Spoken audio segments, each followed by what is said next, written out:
Que Deus nos abençoe, então, agora que vamos ouvir a sua palavra, a partir das leituras que fizemos hoje, a partir desse dia tão especial que tivemos na sexta-feira, o dia que lembra os 508 anos da Reforma. Amém. Todos nós precisamos de segurança e firmeza, né? Todos nós precisamos de confiança. E às vezes dizem que a gente precisa até de reforçar um pouco a autoconfiança. Mas a gente vive num mundo que é muito desconfiado. E em grande medida nós precisamos ser bastante desconfiados, não é? Não é à toa que Jesus disse aos seus discípulos: sejam simples como as pombas, mas prudentes como as serpentes. É preciso, sim, ter uma boa dose de desconfiança em relação ao mundo, em relação a nós mesmos, como pecadores, em relação, inclusive, a pessoas que dizem estar fazendo e pregando a vontade de Deus, mas que nem sempre estão seguindo a palavra revelada na Escritura. O tempo em que Martinho Lutero viveu também era um tempo de bastante incertezas, polarizações, guerras e disputas, um tempo em que o próprio reino de Deus se via sob diversos ataques. Muita gente estava amedrontada por causa das doenças que assolavam toda a Europa, por causa das guerras e invasões que vinham de outros lados, por causa dos próprios poderes da igreja e do império que, ao invés de cuidarem das pessoas, estavam oprimindo-as e extorquindo-as cada vez mais. Tempos de incerteza nos quais é bom a gente lembrar o que diz o Salmo 46. Deus é o nosso refúgio e a nossa força, socorro que não falta em tempos de aflição. As aflições, de certa forma, se repetem. Hoje em dia mudam os personagens, mudam os medos, mas o ser humano se vê constantemente com medo, com desconfiança, com dificuldade de estabelecer verdadeira segurança. Por isso é importante a gente lembrar que somente Deus é o nosso refúgio e que a nossa esperança não pode ser só para os dias desta vida, como lembra o apóstolo Paulo também.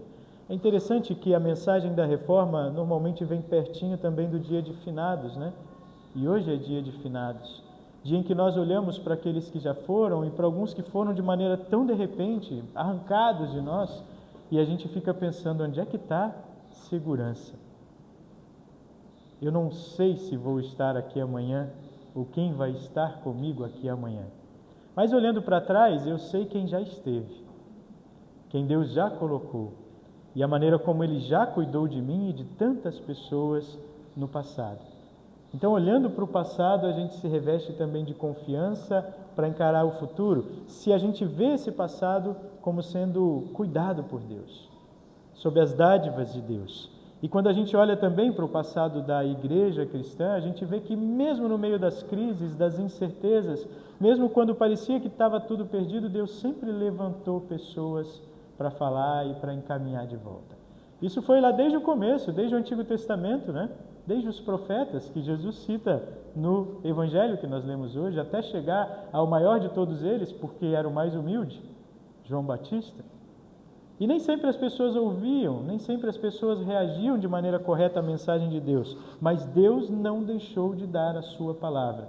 E aquele pequenino rebanho que permanecia fiel, Deus continuava conduzindo. E a partir daquele pequenino rebanho fiel, Deus fez brotar um renovo em Sião, e a partir de Jesus Cristo estendeu esse rebanho para toda a terra. Hoje nós lemos no texto de Romanos que Deus aceita a todos, sem distinção, porque todos pecaram e estão afastados da presença gloriosa de Deus, mas Deus, sem exigir nada, por causa do que Cristo fez, aceita, acolhe todos em seu amor. E aí nós lemos também em Romanos 1, no versículo 16 e 17, o seguinte: pois não me envergonho do Evangelho, porque é o poder de Deus para a salvação de todo aquele que nele crê. Porque a justiça de Deus se revela no Evangelho de fé em fé, como está escrito, o justo viverá por fé. Em tempos de desconfiança, de incerteza, o que a gente precisa lembrar? O justo viverá por fé.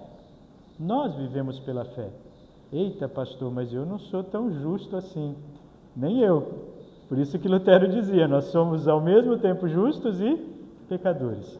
Mas graças a Deus, a nossa justiça, esse lado justo para o qual Deus olha, não depende de nós, mas está firmado na justiça de Cristo. Ele foi justo em nosso lugar e cumprindo toda a lei de Deus, inclusive pagando por todos os nossos pecados com seu sangue na cruz, possibilita que hoje nós possamos estar entre os justos amados por Deus. E na verdade o apóstolo Paulo vai além, com palavras que a gente não consegue compreender em outros textos, diz que Deus já tinha nos escolhido desde antes da fundação do mundo, para sermos os seus justos, para sermos dele. Isso não nos torna melhores que os outros, de maneira nenhuma. Nós continuamos a lidar com tentações, com dificuldades, com fraquezas que carregamos, e algumas delas, é bom lembrar, nós nem vamos vencer, vamos aprender a manejar durante a vida com o perdão e com o amor de Deus. Mas Ele promete que não deixa de nos amar e que nos acompanha o tempo todo. Ele que deu seu Filho para ser a nossa justiça, que sacrificou a vida do seu Filho em amor por nós, continua a dizer: não desanime, não tema. Eu te chamei pelo teu nome e você é meu. Essas palavras são importantes de ser lembradas nos tempos em que podemos nos sentir cansados. Cansados por causa do que os outros dizem a nós, por causa dos outros reagirem às nossas tentativas com indiferença ou até com maldade. A gente canta músicas alegres e eles não se alegram, a gente canta música triste e eles não se entristecem, parece que está todo mundo igual pedra, insensível por aí, para a gente não desanimar, mas para lembrar que Deus o tempo todo está ao nosso lado e que Ele sim está agindo através de nós. Pessoas até que você nem imaginava, quando você é fiel à promessa de Deus, e fiel no sentido não de ser melhor moralmente, mas de ser mais acolhedor e amoroso para com as pessoas, pessoas que você nem esperava estão sendo acolhidas nos braços de Deus. Talvez não naquele momento você possa ver os frutos, mas depois sim, as palavras, os gestos ecoam. Por isso, em um mundo que confia só naquilo que pode medir ou provar, você precisa e pode sim continuar a viver pela fé. De fé em fé. Deus vai renovando todos os dias o seu amor por você. E isso é o que significa reforma para nós hoje também. A gente não está só lembrando um acontecimento de 508 anos atrás, os seus desdobramentos históricos, mas a gente está lembrando que Deus continua agindo no nosso coração hoje.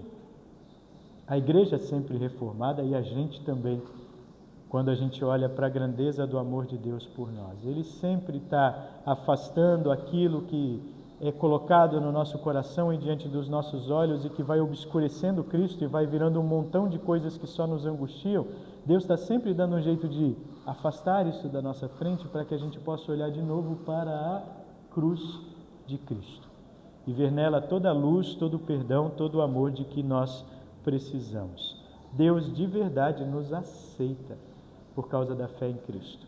Justificação pela fé é um ato de Deus nos considerar justos, mesmo a gente sendo pecadores. Significa que Ele resolveu nos aceitar e nos abraçar. E isso é maior do que qualquer outra aceitação, qualquer outro olhar que a gente possa esperar do mundo, qualquer outro tipo de reconhecimento, porque é algo que dura para toda a eternidade. A reforma é o resgate da confiança na palavra de Deus, é o resgate da confiança em uma igreja que sim, pode permanecer fiel, mesmo que seja um pequenino rebanho, entre tantas outras ofertas de fé que andam por aí manipulando as consciências das pessoas. Mas a reforma também é a oportunidade para você pensar em você mesmo, confiando em Deus e no que Ele pode fazer na sua vida. Nunca imagine que já deu, que você não consegue, que não tem mais jeito, que já está velho demais ou pecador demais. Saiba que Deus em todo tempo pode fazer coisas boas através de você e pode mudar, sim, a sua realidade e te aproximar de novo dEle com a sua graça, com o seu perdão. Crer não é saber tudo, não é ter o domínio sobre tudo. Crer é se lançar confiantemente nos braços de Deus pela fé. Jesus diz no Evangelho de hoje, é pelos seus resultados que a sabedoria de Deus mostra que é verdadeira. Quais são os resultados que você tem visto na sua vida? Não pense em números não, tá? Em cifras bancárias não, senão vai dar errado, né? Mas quais são os resultados que você tem visto na sua vida como provas do amor de Deus por você?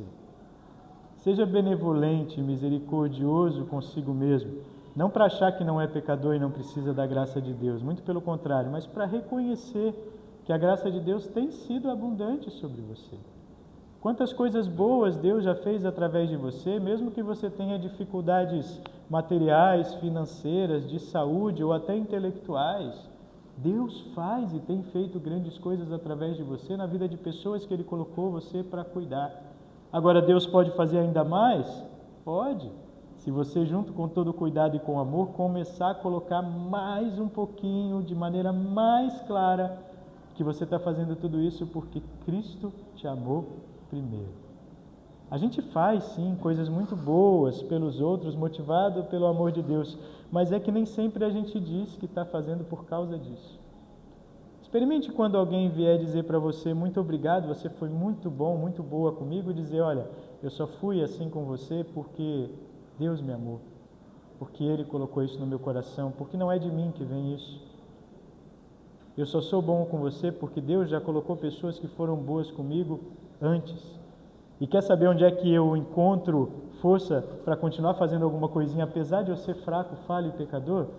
É aos pés da cruz de Cristo. É quando eu vou lá na minha igreja, eu escuto a palavra, é quando eu recebo a ceia, é quando eu lendo devocionais e recebendo mensagens dos irmãos, sou fortalecido nessa fé. Eu vivo não é por causa de mim, é por causa da graça de Deus. Eu vivo não pelas minhas ações ou decisões, eu vivo é pela fé em Cristo. E eu tenho um guia, que é a Escritura Sagrada. Somente pela fé, somente pela graça, somente pela Escritura.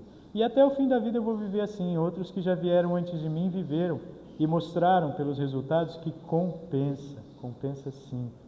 E a gente vai ver um dia, se você quiser andar comigo, que compensa para a eternidade. E aí sim, vai ser bom. Porque aí a gente vai se ver de fato perfeito como é aquele que nos resgatou. E aí a gente vai viver tudo que Deus planejou para a gente, que a gente ainda nem conhece nem sabe, mas que já estava traçado por Ele quando nos escolheu.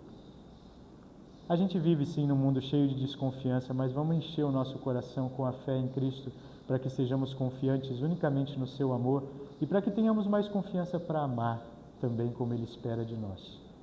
Em nome de Jesus. Amém.